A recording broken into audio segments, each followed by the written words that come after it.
દીકરાઓ પોતાની પત્ની હગાવાલા બધા ભેગા થઈ અને આપણને બંધનમાં નાખે. આપણે બંધનમાંથી છોડાવી ન શકે. આપણા હગાવાલા કુટુંબ કબીલા કોઈ બંધનમાંથી સદગુરુ છોડાવે. કેમ કે સદગુરુ નિર્બંધ છે અને એ આપણને બંધન ખોટા બંધનમાંથી તો છૂટવું પડે ને આપણે. બાકી આપણું કર્મ કરો તો ધર્મ નિભાવાશે.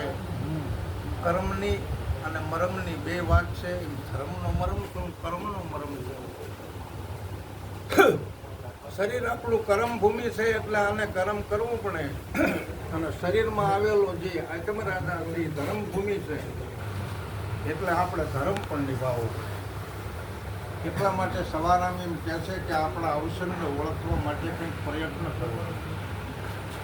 પણ મૂર્ખો તો પછી છે ને સમાજની અંદર ને આ જગતની અંદર મોટો થઈ ગયો ને એટલે પછી જગત કહેવા માંડ્યું વાઘ હે વાહ આની વાત થાય.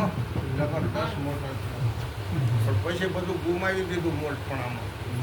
પછી એના એ જગતે એને ગાંડો કીધો. ગાંડીનો કહેવાય આવું બધું ખરા.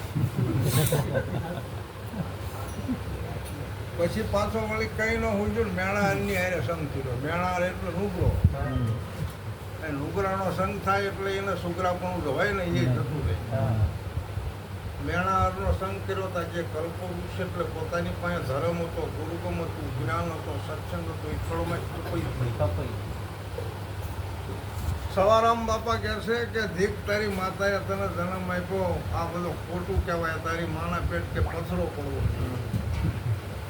આપણે આપણા જનેના કોકે જન્મીને આપણું આ પંચભરનું શરીર આવડું મોટું કર્યું તો આપણે મા બાપના નામને રોશન કરવાનું છે. માતા અને પિતા અને ગુરુ ત્રણે જાત્રાના થામ છે. આ ત્રણેય નામને આપણે ઉજ્જવળ બનાવવાના છે. ગમે એને કહું છું, ગમે એને.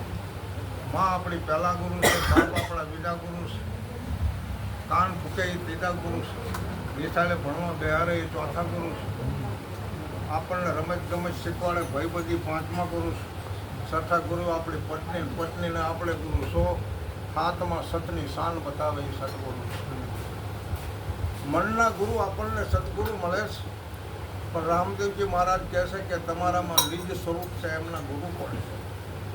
બહુ મુદ્દાનો સવાલ છે અને ગોચો કદાચ ન આવડતું હોય. બાકી આપણને સતની શાન બતાવે આપણા હાથમાં મનના સદગુરુ મહારાજ છે, જે આપણા મનને શાંતિ આપે, આપણા મનને સંતોષ આપે, આપણા મનને સુખ આપે, આપણા મનને નિરંજન બનાવે, આપણી સુરતાને સત્શબ્દની સાથે લગ્ન કરી દે અને પછી આપણે ભક્તિવાળી અને આ ભવસાગર તરી પણ શકીએ. તો આવો જે સત્સંગ અને ભજનનો મહિમા છે એમાં મેં ભજન તો ગાયું પણ કીર્તનના રૂપની અંદર 2-3 મેં રચનાઓ રજૂ કરી અને આટલા સત્સંગની મેં રજૂઆત કરી. અને હવે બધા પાણી વાણી પીવો અને દરેક મારી વાણીને વિમાન આપો તો સદગુરુ